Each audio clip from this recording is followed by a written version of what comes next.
Olá pessoal, tudo bem com vocês? Eu sou o professor Pedro, sou formado em Ciências e no primeiro vídeo desse canal aqui nós vamos falar sobre esse assunto, o título aqui, ó, a dinâmica por trás das evidências darwinistas.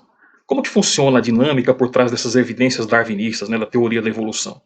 Então é isso que nós vamos explorar aqui nesse primeiro vídeo e eu já gostaria de pedir a todos vocês que se inscrevam no canal e compartilhem com seus amigos, tá bom?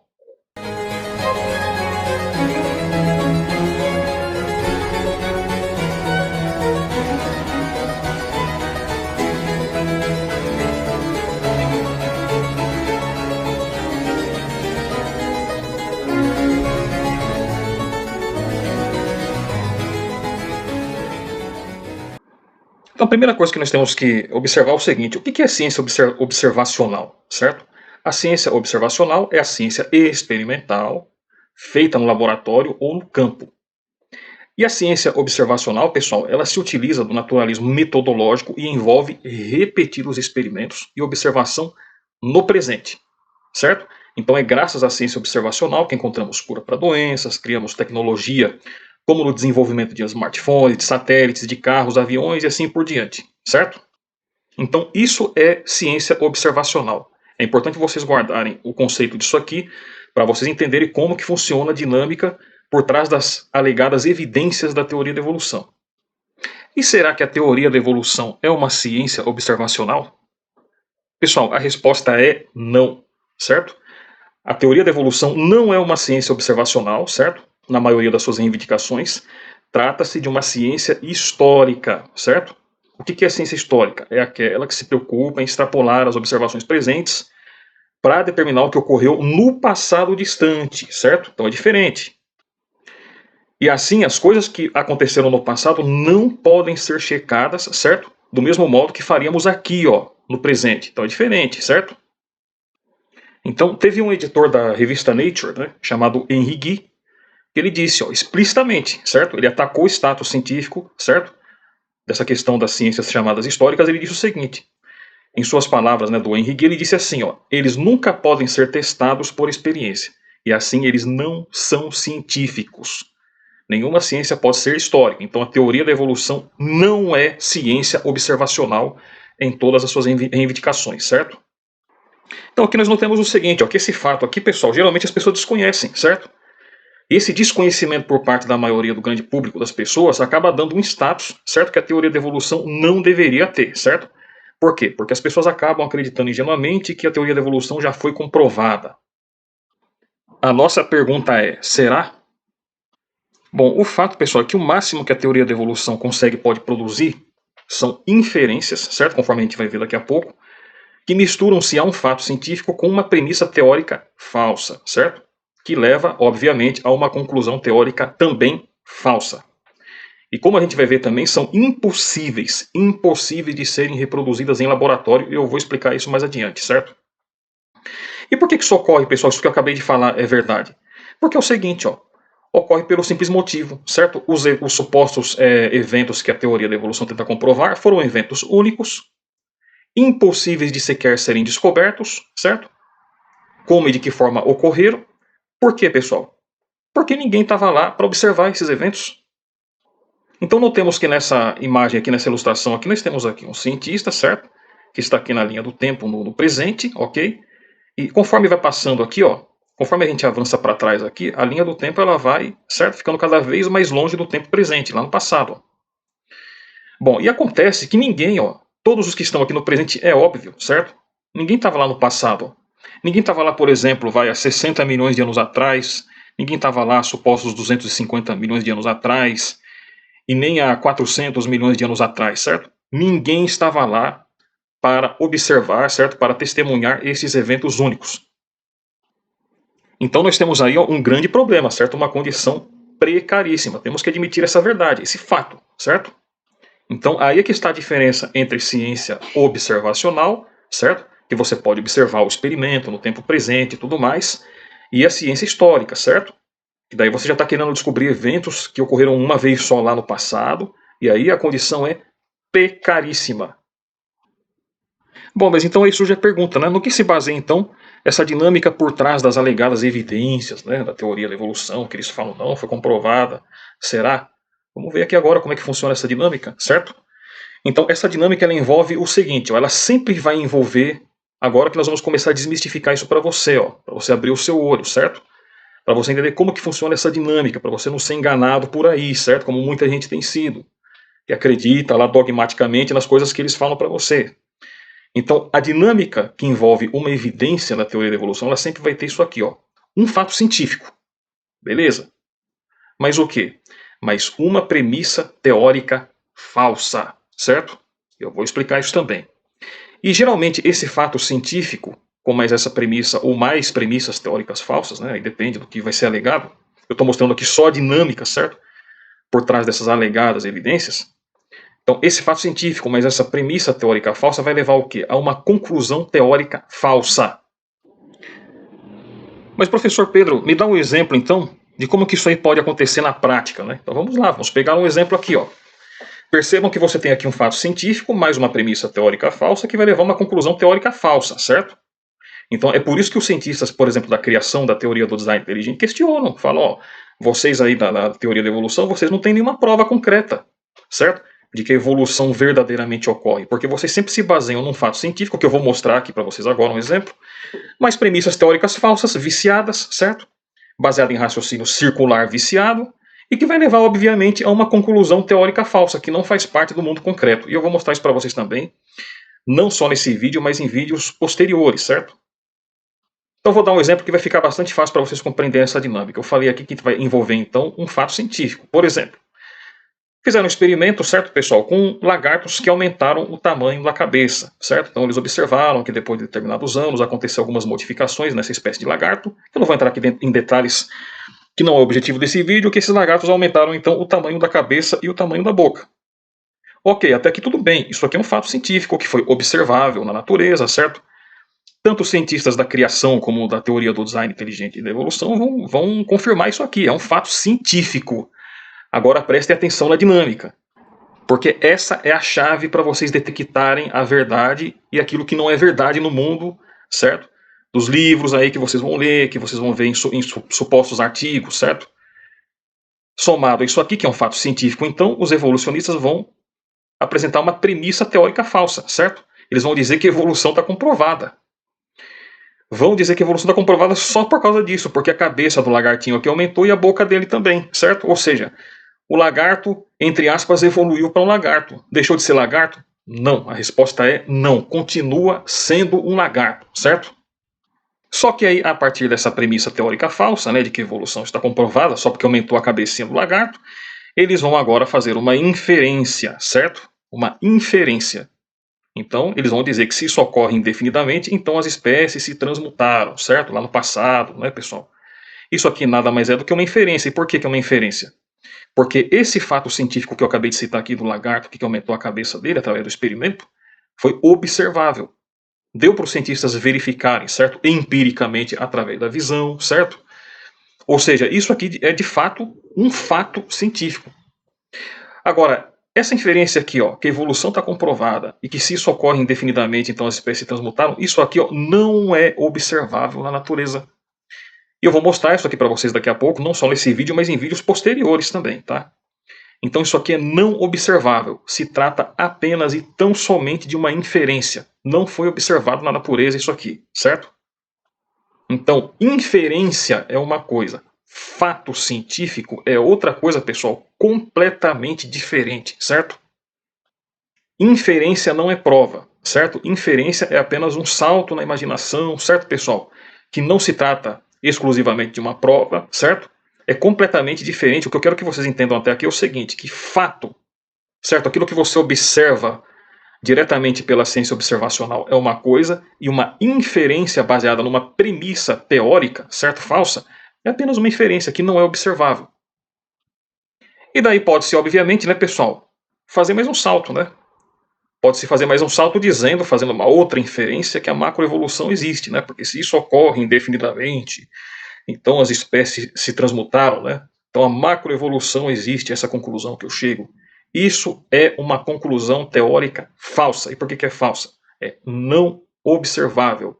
Repetindo, não foi observado na natureza. E eu vou provar para vocês aqui nesse vídeo que foi não observável, inclusive evolucionistas famosos admitem, certo? Isso aqui, ó, que é não observável. Nós vamos ver isso daqui a pouco, certo? Então, por exemplo, a evolução aqui dos mamíferos para baleias, né, pessoal, que vocês geralmente veem nos livros aí, esse exemplo aqui de macroevolução, né, que você tem lá um mamífero, né, que com o passar lá dos milhões de anos, né, através do primeiro foi surgindo o outro, através daqueles mecanismos evolutivos que não é minha ideia estar explorando com vocês aqui agora, certo, pessoal? Então, isso aqui, certo? Esse esqueminha cronológico que eles fazem aqui nos livros de evolução, tudo isso aqui, pessoal, foi não observável. Não observável. Ninguém, nenhum cientista estava lá no passado, certo? Nesses supostos milhões de anos atrás, para observar essas transmutações aqui entre essas espécies aqui, certo, pessoal? Então, é não observável, isso aí é uma verdade indubitável, é não observável. E diante disso, pessoal, vamos pensar um pouco, certo? Se é não observável, nós temos aí problemas muito importantes a serem resolvidos nessa questão. E esses problemas são dúvidas, certo? Por exemplo, na escola nós estudamos filosofia para quê, pessoal? Estudamos filosofia para pensar, certo? Para questionar, para colocar em dúvida o conhecimento estabelecido, certo? Você, portanto, tem todo o direito, certo, de ter autonomia intelectual, certo, de ter personalidade própria e questionar. Porque é para isso que você estuda filosofia, certo? Você pode fazer perguntas, certo? Para questionar isso aqui. Se é não observável, por que eu tenho que acreditar nisso? Por que eu tenho que ter isso aqui tudo como verdade? Quem observou isso aí? Então vamos lá, ó, quais são os problemas, né, que eu vou enumerar para vocês aqui, ó. Como alguém pode afirmar algo que não viu? Se é não observável, certo? Essa pessoa que está alegando isso, ela não viu. Como que ela pode afirmar algo que ela não viu? Certo? Outro problema que vai ter é o seguinte, se não viu, qual é a probabilidade dessa pessoa estar equivocada, certo? Há uma grande probabilidade dessa pessoa estar equivocada, certo?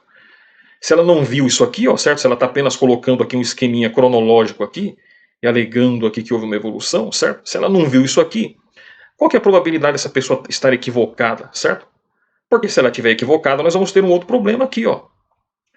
Qual o valor de suas roupagens científicas em cima de algo falso? Ou seja, do que adianta, certo? Uma vez que a pessoa está equivocada, do que adianta aplicar matemática, bioquímica, certo? Química, experimentos, certo? Em cima dessas situações aqui. Se a pessoa já estiver equivocada, já estiver errada, porque ela não estava lá para ver, certo? E se ela não estava lá para ver, há uma chance muito grande de estar equivocada, e qual que vai ser o valor das roupagens científicas que eles vão colocar em cima disso, em cima de algo falso, certo? E daí uma outra questão, de que adianta aplicar alguma ciência em fatos que nem existiram. Então isso aqui, pessoal, são questões importantes, certo? Para toda pessoa livre que tem direito a ter autonomia intelectual, para pensar, para refletir e para questionar.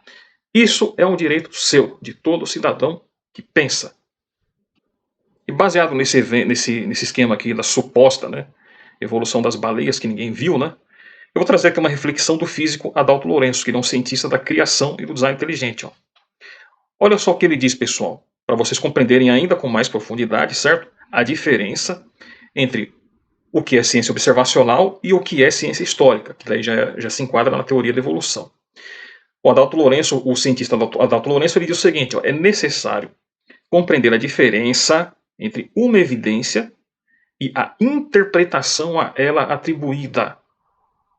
Por exemplo, ele diz, né, um fóssil é uma evidência, certo? Então, por exemplo, o fóssil desse animal aqui, pessoal, certo? Que é esse Pachycetus aqui, ele é uma evidência, certo? Ele existe, existe. O fóssil, ele é o que? Ele é uma evidência, certo? Que tem uma relação apenas de existência. Agora, a interpretação que esse fóssil teria sido antepassado de uma forma atual não é evidência. E por que não é evidência? O Adalto Lourenço explica isso, pois a interpretação pode estar totalmente equivocada. E o Adalto Lourenço continua, sugerir a existência de supostas leis, baseando-se em interpretações, certo, pessoal? Então entenda a diferença entre evidência e interpretações dessa evidência. Então ele diz, ó, sugerir a existência de supostas leis baseando-se em interpretações também não faz parte da metodologia científica. O certo é sugerir a existência de possíveis leis baseando-se em observações e não em interpretações, ele diz aqui. Ó. Eu concordo plenamente com ele como professor de ciências. As leis da natureza são regras conhecidas pela ciência que descrevem adequadamente o comportamento da natureza, por exemplo, a lei da gravidade, certo? Você pode fazer experimentos, você pode observar em tempo real o comportamento, certo? Do que está acontecendo ali no experimento. Agora, isso aqui, transmutação de espécies, ninguém estava lá no passado para ver essas supostas transmutações. Isso aqui não tem como você repetir em laboratório e, portanto, se trata apenas de uma narrativa histórica, certo, pessoal? É impossível comprovar isso aqui cientificamente. Posso dizer com todas as palavras como professor de ciências. A pessoa acredita na teoria da evolução por fé, certo? Vou dizer de novo. A teoria da evolução não é ciência observacional e a crença dela se baseia num salto de fé, de inferência, certo? Essa que é a grande verdade. Então deixa eu dar aqui mais um exemplo para vocês aqui, ó, certo? De uma fraude intelectual, né, que muitas vezes é propagada por aí, que eles dizem assim, ó, as milhares de descobertas empíricas comprovam a evolução. Isso aqui, pessoal, é uma fraude intelectual, certo? Eu vou traduzir para vocês o que essa frase está dizendo aqui, ó. A tradução é essa, ó. As milhares de interpretações, certo? Que damos a fatos que não provam nexo causal evolutivo, essas interpretações estão alinhadas com a crença de que temos de que evolução é uma hipótese verdadeira, certo?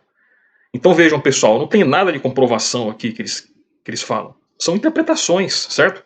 Que eles dão aqui aos fósseis, que a gente sabe que só tem uma implicação, uma relação de existência, certo? Que não provam nexo causal evolutivo nenhum. Ninguém estava lá para ver isso. Então, pessoal, uma coisa é o que a realidade mostra. Guardem isso, ó. Outra coisa completamente diferente é o que nós dizemos que a realidade supostamente nos mostra, certo? Então guardem bem isso para vocês compreenderem como que funciona a dinâmica, certo? Das alegadas evidências da evolução, certo? Então percebam isso, pessoal, não é porque na mente de alguém faça sentido, certo? Um determinado esquema mental, que isso signifique que isso tenha ocorrido no mundo concreto. Não, não é assim que a coisa funciona, certo?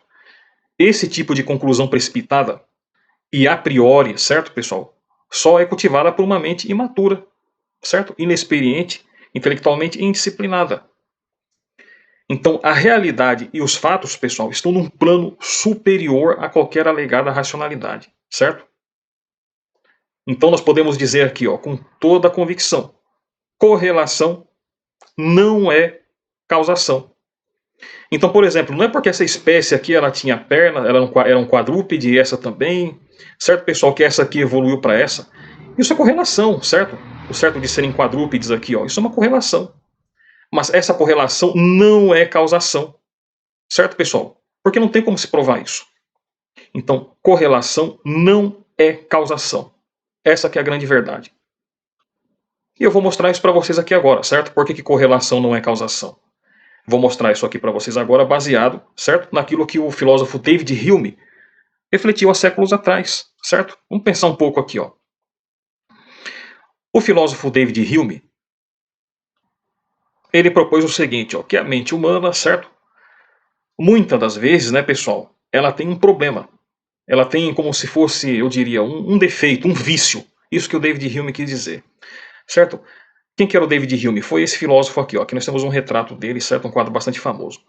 Um dos defeitos que o David Hume apontou na mente humana é esse aqui, ó, a força da crença, certo? E qual que é o outro problema? É a força do hábito, certo? Ou seja, a mente humana ela tem determinados vícios de acreditar que isso aqui causou isso aqui, que isso aqui causou isso aqui, que isso aqui causou isso aqui. Isso não é verdade, pessoal, certo? Reparem que tudo isso aqui, ó, se baseia o quê? Numa crença e numa força de hábito, simplesmente. E por que isso?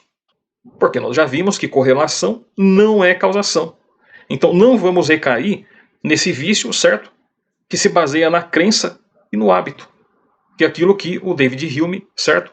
Bem fez nos refletir há séculos atrás. Bom, como exemplo disso, nós podemos citar, né, aqueles experimentos, né, pessoal, que os evolucionistas mostram, né? Supostamente, né, como prova da evolução, certo? Que eles citam lá a evolução de bactérias, certo? Bom, na verdade, né, pessoal, isso aqui acontecendo com as bactérias, novamente, não é prova de nexo causal evolutivo, como, por exemplo, a ideia de que ao longo de bilhões de anos, né, pessoal, por processos ali, né, evolutivos, né, fizeram surgir outras e outras e outras e outras e outras espécies, até produzirem, por exemplo, dinossauros com 15 metros de altura. Certo? Isso aí é o quê? Isso aí só aconteceu na mente dessas pessoas. Não tem como provar isso. Certo? E se não tem como provar isso, isso aí se baseia no quê? Em mera crença e, novamente, força do hábito, que é aquilo que o David Hume disse. Por isso, pessoal, que é importante o estudo da filosofia, hein? E reparem, né, que segundo os evolucionistas ainda, né, por processos lentos e graduais, no decorrer de milhões e milhões e milhões de anos, surgiram também as aves dos dinossauros, né? Então percebam, né, pessoal, olha só, a bactéria, pessoal, é um ser tão pequenininho que você precisa de um microscópio para você observar, certo? Você acreditar que aconteceu esse monte de milagres aí, quatrilhões e quatrilhões de milagres, vamos dizer que é milagre mesmo, certo? Que desses bichinhos aqui, desses serizinhos unicelulares aqui, surgiram depois de milhões de anos um animal como esse aqui de 15 metros de altura, um brontossauro, certo, pessoal? E que depois disso também, depois de processos lentos e graduais, no decorrer de milhões e milhões de anos, surgiram aves e até vi aparecer uma avezinha como um beija-flor. Poxa, pessoal, isso aí é exigir demais a nossa crença, né? Não tem comprovação nenhuma essas coisas, nenhuma. Tudo se baseia em inferência. Não tem comprovação científica, não tem como repetir em laboratório isso. Tudo, novamente eu digo, se baseia na força da crença e do hábito que o David Hume nos disse, certo? Então reparem, ó, que novamente nós temos aqui, ó, certo? Essas variações que ocorrem nas bactérias em laboratório é um fato científico. Absolutamente normal, certo? Previsíveis e aceitos por cientistas da criação e da teoria do design inteligente, mas isso aqui não prova. Só isso aqui não prova. Certo que por meio da evolução surgiu animais gigantescos do tamanho de um prédio, como os dinossauros, e que deles surgiram depois animais muito menores, certo? Que cabem na palma da sua mão como um beija-flor. Isso aí não tem evidência nenhuma, pessoal, não tem prova nenhuma. São apenas inferências. Então fiquem ligados, fiquem sempre espertos com isso. Não deixem, certo? Essas alegações extraordinárias aí vir te ludibriar, certo? Misturando-se um fato científico com inferências, certo, pessoal? E por quê? Porque isso não passou, certo? Não foi experimentado pela visão e nem pelo tato, por exemplo. Não tem comprovação empírica de nenhum cientista. Essas alegações aqui não passou pelos nossos sentidos, por nenhum experimento, certo? Não teve experimentação científica para comprovar isso aqui que eles estão alegando. Então isso aqui é tudo mera alegação, certo? Deixa eu fazer aqui um exemplo, uma analogia para vocês entenderem bem isso que eu estou dizendo. Vamos supor que você faz parte da organização dos jogos aí da Mega Sena, certo? Ok. Vamos supor que uma pessoa, certo? Ela venha alegar o seguinte, ó. Ela venha alegar que ela jogou na Mega Sena, certo? Depois que foi feito o sorteio. Mas, certo? De um prêmio que envolve aí, 50 milhões de reais, certo? E essa pessoa ela alega que ela ganhou, que ela acertou o jogo, certo? Pois bem, para que essa pessoa ela ganhe o prêmio, o que é necessário que ela apresente? Prova, certo? Ela vai ter que provar que ela realmente jogou e que ela acertou o prêmio lá da Mega Sena, certo? Então ela vai ter que mostrar o quê? O bilhete, ó, com os números que ela jogou, que comprovam que ela realmente acertou, que ela tem direito ao prêmio. Agora é o seguinte, ó, tem um problema. Se ficar meramente na área da alegação, se ela não tiver o bilhete, o que vai acontecer? Ela não vai ganhar o prêmio, simples assim, certo?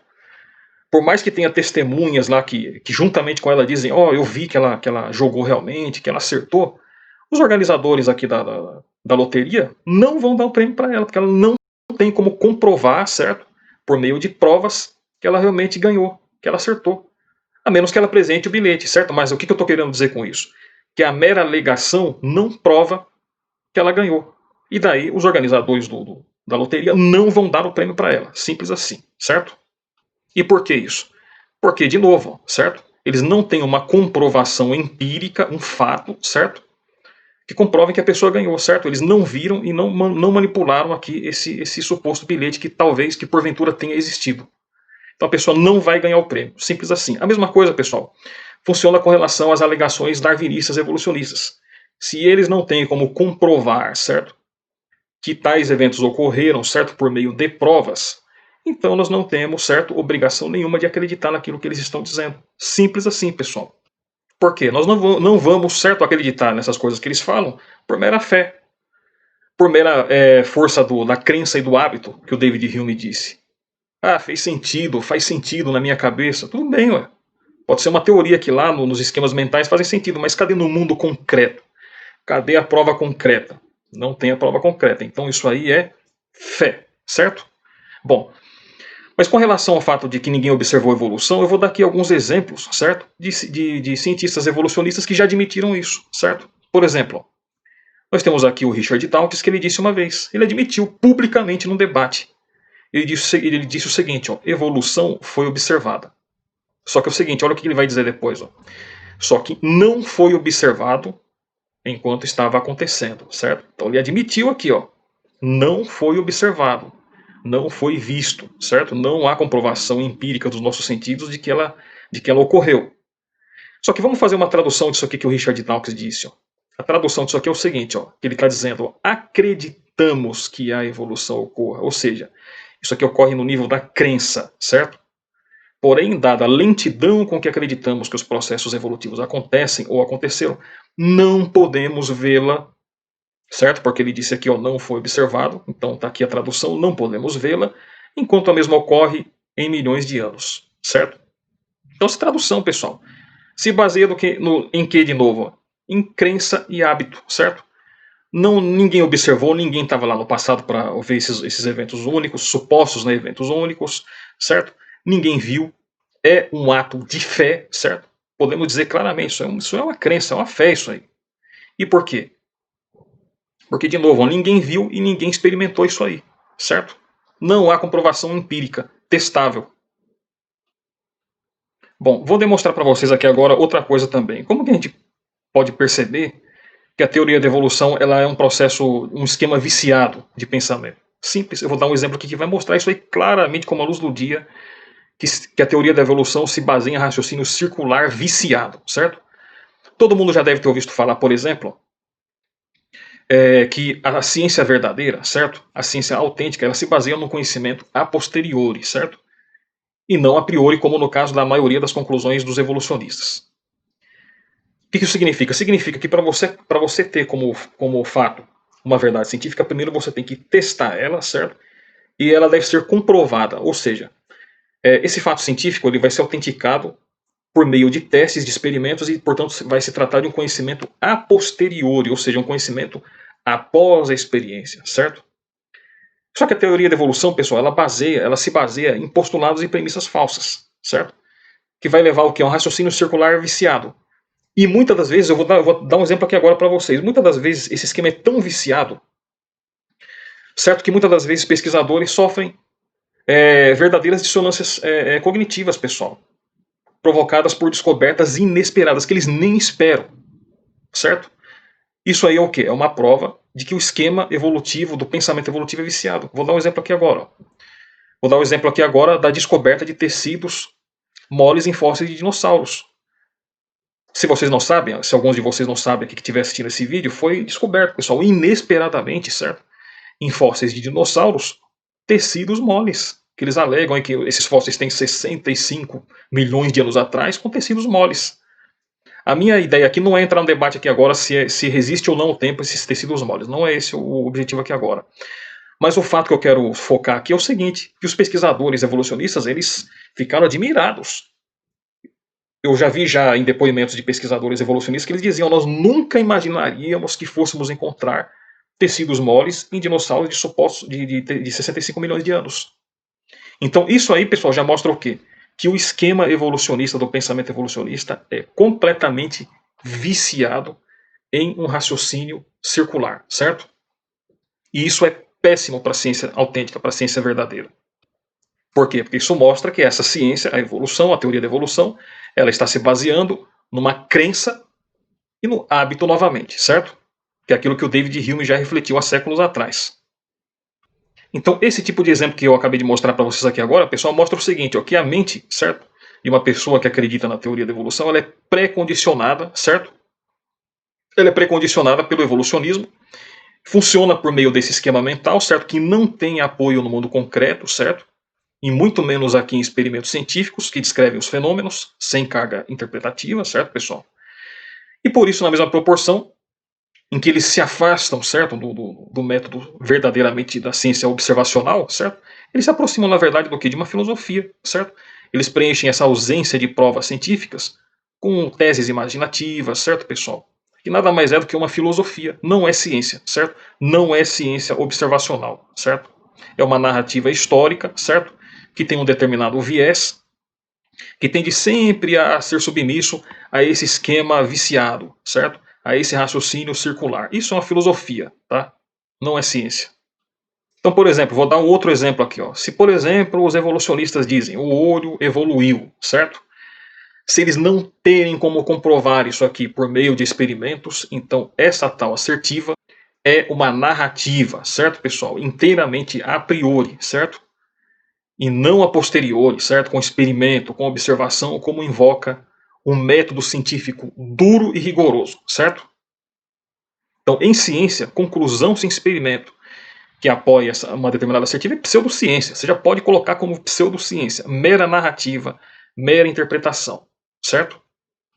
Então, tudo que forem dito para vocês, certo? Que não tiver comprovação científica autêntica, você já pode concluir que é falsa ciência. Ponto. Para fechar aqui esse vídeo, eu vou dar um exemplo para vocês aqui bastante didático. Vou fazer aqui uma analogia, tá?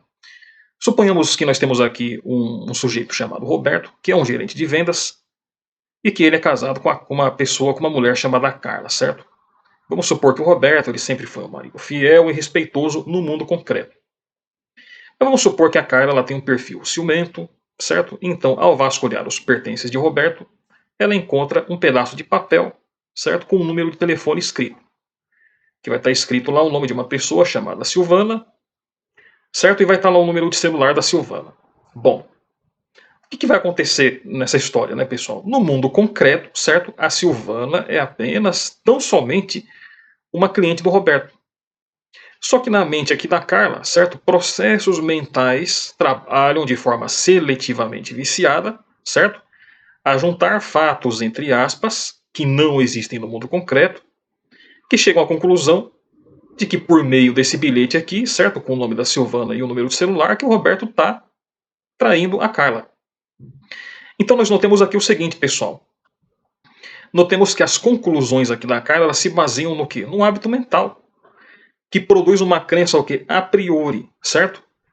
O experimento aqui da Carla ó, é o bilhete, certo? O nome e o número de celular. Mas a interpretação que a Carla dá ao bilhete não é um experimento. É uma inferência, certo? É apenas uma intuição obsessiva, uma cisma, podemos dizer assim, certo? Uma interpretação subjetiva, que está ocorrendo aqui na mente da Carla, certo? Processos mentais viciados.